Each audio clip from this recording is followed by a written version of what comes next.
And today was a weather alert day due to the projected snow and high winds. We didn't see as much snow today, but when we did see the combination of snow and wind. The North Platte Police Department urges residents to only travel if necessary.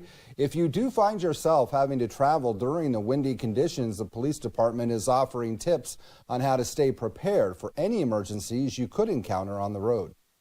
So we just ask people not to travel unless they absolutely need to, and if they do need to, make sure that they check road conditions prior to traveling of where they're going to.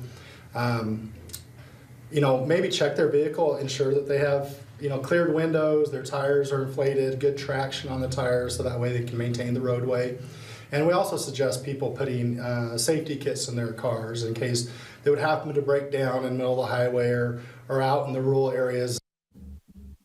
In addition to helping drivers who may be stranded on the roadway during the high winds, the North Platte Police Department also patrols roads to remove any objects that have become obstacles. Really what we do is the high winds affects us a little bit more. Our patrol officers will patrol the city and just ensure we don't have debris on the street, falling like branches, signs, trash and stuff like that, because that can often be a road hazard that we get called to. So our officers do look for those road hazards.